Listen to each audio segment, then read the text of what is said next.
Hello et bienvenue dans une nouvelle vidéo. Aujourd'hui, comme chaque lundi, on va se pencher sur les nouvelles sorties dans le monde du make-up et de la beauté de manière générale et je vais vous donner mon avis. On va donc commencer avec la page Instagram de Trend Mood. Comme à chaque fois, toutes les pages sur lesquelles je vais checker les nouveautés, je vous les mets dans la barre d'infos. La première chose que je vois ici, c'est des nouveaux produits pour les lèvres de chez Yves Saint Laurent. C'est le Bold High Pigment Lipstick. C'est donc un rouge à lèvres satin, ultra pigmenté avec un fini brillant. 12 teintes, 39 $. Bon, alors c'est Yves Saint Laurent, donc on sait que ça va être cher. Je vous avoue que, de nouveau, c'est assez récurrent ces derniers temps. Je vois pas vraiment ce qu'il y a de différent. Alors certes, il va pas y avoir une nouvelle innovation dans chaque nouveau lancement, mais bon, voilà, rouge à lèvres, Yves Saint Laurent, rien de neuf sous le soleil.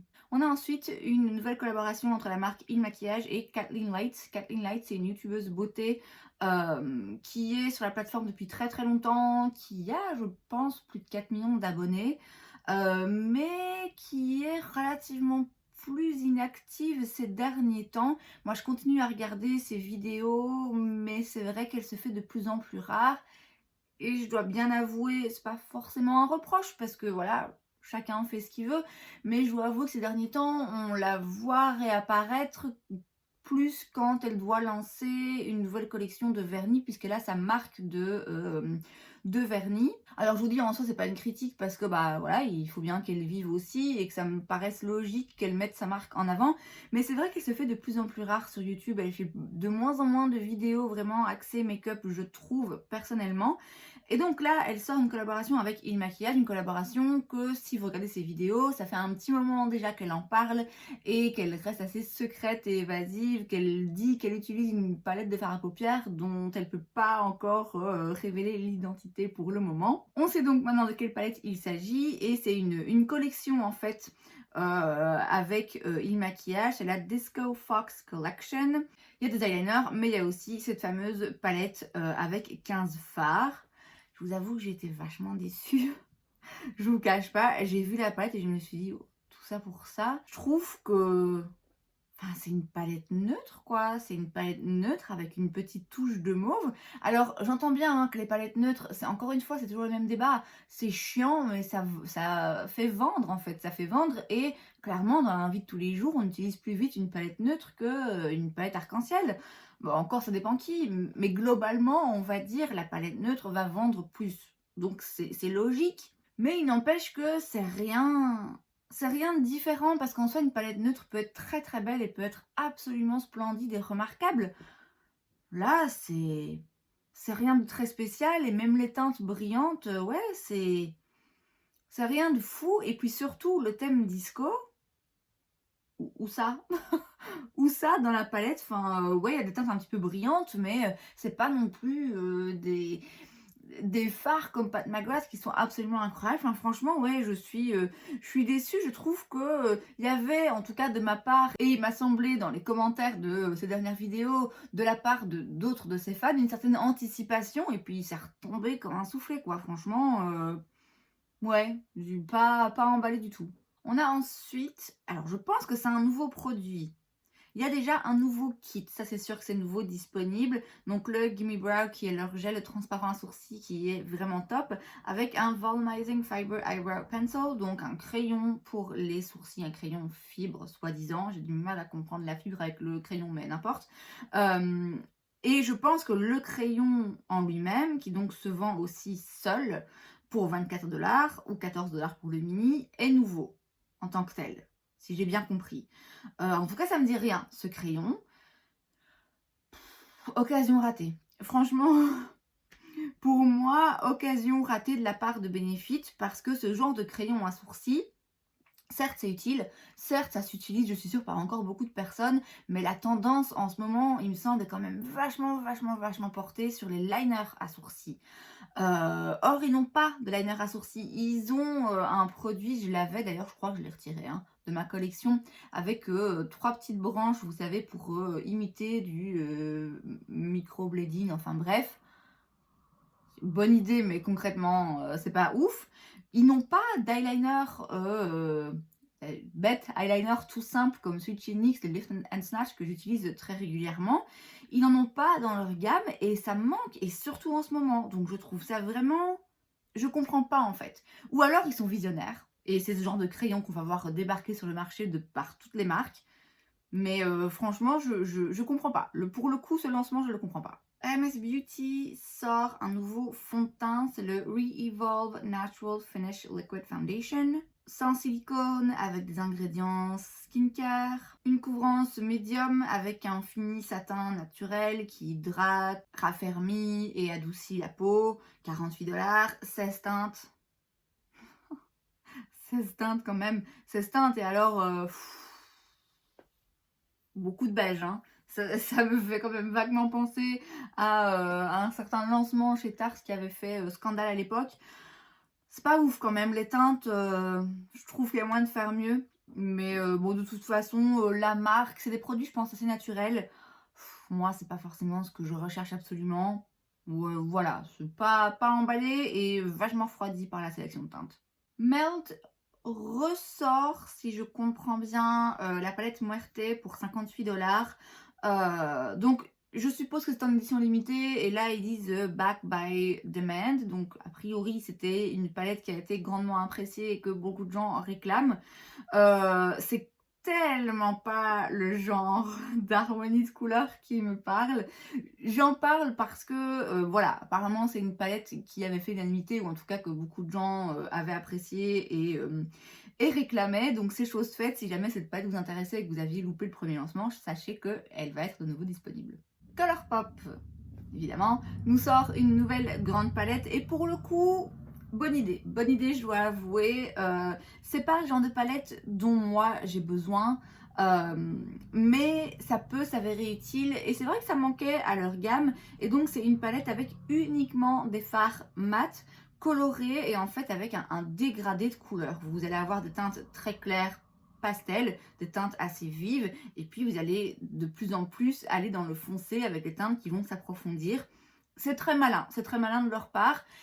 C'est pas une palette hyper excitante parce que, bon, vous savez, moi déjà de base, j'aime les paillettes. Or là, c'est que des fards mat. Et parce que c'est assez basique finalement. Mais c'est utile, c'est vraiment utile. Et c'est le genre de palette que je trouve qui est intéressant d'avoir dans sa collection. Si tant est qu'on n'ait pas déjà 70 palettes qui attendent. Donc c'est une chouette palette, un chouette lancement de chez Colourpop. Bon, après, à voir évidemment la qualité, mais a priori, Colourpop, on a quand même une qualité plus que correcte pour un prix plus que correct aussi.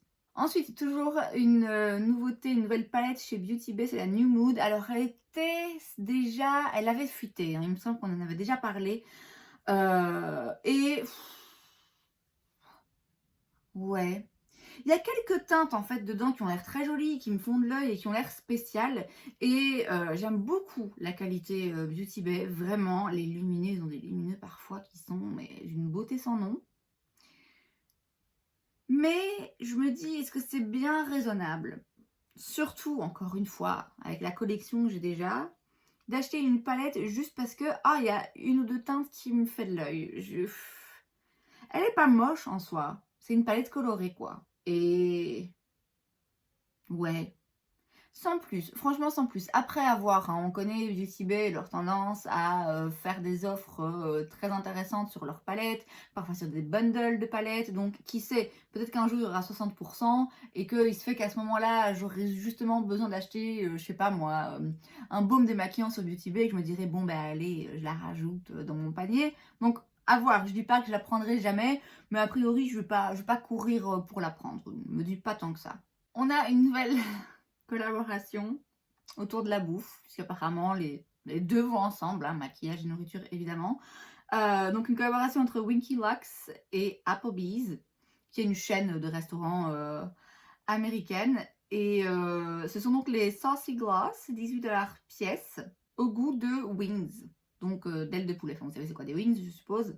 On a donc Get Me Hot Buffalo, Sweet Chili Kiss, Be My Honey Pepper et Honey Barbecue Tea. Ok, alors je suis végétarienne, donc déjà de base le côté lip gloss au poulet, Non, non, ça me donne pas envie. L'image là, mmh, non, vraiment, je suis pas du tout l'audience cible pour ce genre de truc. Déjà de base, les collaborations autour de la bouffe et tout, il y avait eu il y a pas longtemps le vernis qui sentait le fromage ou je sais plus, il y avait un truc comme ça un peu chelou. De base, voilà, c'est pas le genre de truc qui m'attire, mais alors là, en plus, avec la viande, c'est non pour moi. Mais voilà, ça a fait parler du coup, parce que les gens sont un petit peu, mais ça va s'arrêter où en fait? Voilà, il y en a qui sont curieux. Moi, de par mon régime alimentaire, je suis pas curieuse du tout. J'achèterai pas ce produit clairement, même si c'était gratuit, je l'utiliserai pas à vrai dire. Chez P. Louise, on a des nouvelles palettes. Alors on a 2 petites palettes avec, 8 fards à chaque fois, une dans les tons verts, une dans les tons orangés. Elles sont à 22 chacune. Et puis on a une palette avec 42 fards qui coûte 59 la Money Shot Eyeshadow Palette. Et alors là, pour le coup, vous avez tous les types de verres ou de teintes avec une légère touche de vert que vous pouvez imaginer. C'est quand même vraiment impressionnant. Ça donne envie. Je vous cache pas que ça donne envie parce que ce côté comme ça d'avoir une variation, une infinité de verts ou de toutes les couleurs d'ailleurs, ça peut s'avérer utile. Et en même temps, laisse vraiment. Est-ce que fondamentalement, on a besoin d'une palette avec 42 fards verts? Je suis pas sûre. P. Louise, j'ai jamais rien testé de chez eux, même pas leur fameuse base. J'ai déjà été tentée, mais voilà, j'ai jamais sauté le pas. Et disons que c'est plaisant. Visuellement, c'est plaisant d'avoir ce nuancier de vert. Voilà, c'est plaisant visuellement. Est-ce que c'est nécessaire? J'en sais rien. Maintenant, si vous adorez le vert et que vous adorez la formulation des fards à paupières de chez P. Louise, cette palette, c'est le rêve pour vous. Mais c'est pas mon cas, ni pour l'un ni pour l'autre, donc voilà. Mais c'est impressionnant. J'avoue que cette quantité de vert est impressionnante. On passe sur Trendstopia maintenant et la première chose que je vois, j'ai dû m'y reprendre à 2 fois parce que je me suis dit mais on l'a déjà vu ça. C'est une nouvelle teinte dans le Moisture Glow Plumping Lip Serum de chez Makeup by Mario qui est donc un produit pour les lèvres hyper hydratant, voilà. Et en fait il a sorti, enfin on avait vu la semaine passée il me semble une nouvelle teinte et cette semaine on a de nouveau une autre nouvelle teinte. J'avoue que j'étais un petit peu perplexe, pourquoi sortir 2 teintes comme ça coup sur coup, pourquoi pas juste directement annoncer toutes les teintes, ou alors c'est les sites qui sont un peu à la traîne, bon j'en sais rien, mais voilà, moi je vous l'avais dit la semaine passée, je le répète ici, j'ai jamais rien testé de chez Makeup by Mario. C'est vrai que la texture de ce baume a l'air assez intrigante, mais pas plus envie que ça. Ensuite, chez Colored Rain, on a la Secret Garden Collection. On a donc 2 crayons à lèvres, 2 rouges à lèvres liquide mat et une palette avec 6 fards. C'est très automnal, hein. C'est très automnal tout ça. C'est une jolie petite palette. Bon, le produit à lèvres sans plus. La palette est jolie, c'est intéressant comme couleur, je trouve. Oui, elle est jolie. Bon, maintenant, une petite palette comme ça avec 6 fards, moi, c'est pas forcément ce qui va le plus m'attirer. Mais je dois avouer que tout l'harmonie de couleurs et l'univers et tout, c'est joli. Et quand je dis que c'est automnal, je trouve que ça l'est pas trop non plus. On reste quand même un pied dans l'été. Vous voyez, ça c'est une bonne palette de transition, même si on n'y est pas encore. Mais c'est une chouette palette, une chouette petite collection. Ensuite, dans la marque Moira, on a des bronzers crème. Alors, la marque Moira, je ne connais pas. Enfin, j'ai déjà entendu parler sur ses pages Instagram. Moi, je ne l'ai jamais testé. Je ne sais même pas où je pourrais me la procurer. Ça ne m'attire pas plus que ça. J'en parle parce que je trouve que ça devient un petit peu lassant. Les bronzers crème comme ça en pot. Tout le monde sort sa version. Alors, autant j'adore le maquillage. Et autant je suis la première à dire qu'un bronzer n'est pas l'autre. Raison pour laquelle j'en ai 30. À un moment donné, bon, est-ce que vraiment on a besoin 10 produits qui sont si similaires. Vous voyez ce que je veux dire? Enfin, là, ça devient quand même très, très répétitif. Alors, je comprends bien que les marques surfent sur les vagues des tendances et que là, clairement, c'est ce genre de bronzer qui fait parler et qui fait vendre. Donc, chacun a envie de le proposer un peu à sa façon. Mais moi, personnellement, consommatrice, je trouve qu'on commence un petit peu à tourner en rond quand même. Alors vous le savez, en temps normal, j'évite de parler des marques de célébrités et des lancements qui m'horripilent parce que j'ai pas envie de m'énerver, je veux que cette chaîne reste quelque chose de positif et d'agréable pour moi, entre autres. Mais je vais faire une exception parce qu'il se passe un truc de bizarre. Donc, House Labs, donc la marque de Lady Gaga, va sortir un fond de teint, c'est le Triclone Skin Tech Foundation. On a quasi rien comme info, donc on ne sait pas quel genre de fini, quel genre de couvrance, tout ça. A priori, il va y avoir 50 teintes, donc ok, très bien. Mais par contre, regardez les teintes. Si vous allez sur la page de Trendstopia, vous avez plusieurs photos et donc vous avez à la fin des photos où on voit un agrandi de plusieurs teintes et c'est très bizarre.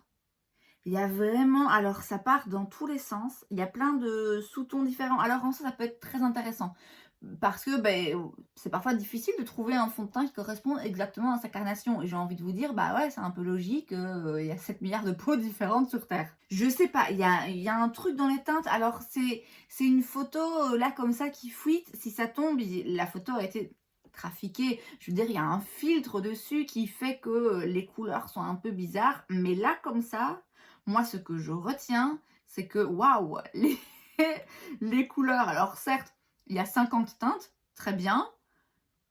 J'ai l'impression qu'il y a quand même beaucoup de beige. Hein. Ça va pas très loin dans les foncés, je trouve. Mais surtout, il y a des couleurs bizarres. Vraiment très très bizarres. Donc hâte d'en savoir plus parce que c'est bizarre. Sur Indie Makeup Hotspot, maintenant, on a la Stained Glass Collection chez Kleinad Cosmetics. Donc il y a 6 nouvelles teintes. C'est donc des fards mono. Hein. C'est tellement beau. Tellement beau. Je ne sais pas combien ça coûte. Je suppose que ça ne doit pas être donné. Mais c'est tous des multichromes pailletés. C'est... J'ai pas de mots. J'ai pas de mots. C'est très très beau. C'est vraiment très très très beau. C'est clairement le genre de truc dans le make-up qui me fait vibrer, que de toute évidence je vais pas forcément toujours utiliser, sans doute pas assez, mais c'est très beau, c'est très pailleté, c'est très brillant, c'est multidimensionnel, c'est juste magnifique. Chez Rude Cosmetics, on a une nouvelle palette, c'est la The Roaring 20s palette. Elle coûte 18,50 €, il y a 20 teintes, donc c'est très, très intéressant. Il y a une teinte qui est, vous savez, le truc qui ressemble à un virus, là, que Huda nous avait offert gracieusement en 2020, non merci. Il y a aussi les teintes marbrées, pareil, qui sont une des signatures de Huda, que moi personnellement, c'est très joli, mais le côté où je me dis je vais jamais réussir à avoir 2 fois le même résultat en mélangeant le marbré ensemble, ça me stresse un petit peu. Cette teinte, je peux pas dire qu'elle imite une palette de Huda en particulier, disons qu'elle en prend 3 et qu'elle les combine ensemble. Alors pour le coup, c'est moins de 20 $, donc ça vaut le coup, c'est sûr, par rapport surtout au prix de Huda. Après, à savoir si vous aurez la même qualité, sans doute que non. J'ai jamais rien testé de chez Rude Cosmetics, mais cette palette avec le truc là qui ressemble à... non, c'est vraiment pas envie. Ce qui me donne envie par contre, encore une fois, ce sont les fards brillants, métalliques, duo triochrome. C'est donc ce qu'on a avec une nouvelle collection, la Wanderlust Collection chez Luxy Beauty. J'ai jamais entendu parler. Et donc cette nouveau fard, cette nouvelle teinte, 12 € le fard, 70 € pour l'ensemble. Donc pas donné, mais mon Dieu, quelle beauté. Magnifique, vraiment magnifique. Pareil, hein, c'est pas le genre de truc où je vais aller et je vais aller l'acheter parce que je sais que je vais pas l'utiliser suffisamment et que je connais pas la marque et que, c'est quand même un peu cher et que les monos comme ça, j'y pense jamais. Mais c'est juste tellement agréable à regarder, en fait. Et enfin sur Hotfire Makeup, un nouveau lancement, pas de make-up pour le coup, mais de soins. C'est un baume pour les yeux chez Drunk Elephant, à base de céramide qui va donc fortifier le dessous des yeux. Drunk Elephant, c'est pas donné, mais ils ont quand même des produits qui sont, mon Dieu, splendides. Je suis assez curieuse parce que j'avais utilisé une crème au céramide pendant l'été et je m'étais rendu compte que ça avait fait beaucoup de bien à ma peau. Enfin, pendant l'été, n'importe quoi, pendant mes vacances au mois de mai, donc pas du tout pendant l'été, quand j'étais partie en Turquie. C'était pas de Drunk Elephant, mais bon, c'était la même base d'ingrédients, on va dire. Et donc là, je suis curieuse parce que je sens que j'ai le contour des yeux en ce moment un petit peu fragilisé, un petit peu sec. Donc je suis curieuse, mais je vous dis, Drunk Elephant, c'est vraiment pas donné, donc je vais pas, certainement pas acheter un de leurs produits à l'aveugle, mais je garde l'œil ouvert pour voir un petit peu ce que d'autres personnes peuvent en penser. Et c'est donc tout pour cette vidéo, j'espère que ça vous a plu. Si c'est le cas, n'hésitez pas à laisser un like, vous pouvez aussi vous abonner à ma chaîne, parce que c'est gratuit, donc pourquoi pas. Et moi, je vous vois la prochaine fois. Bye!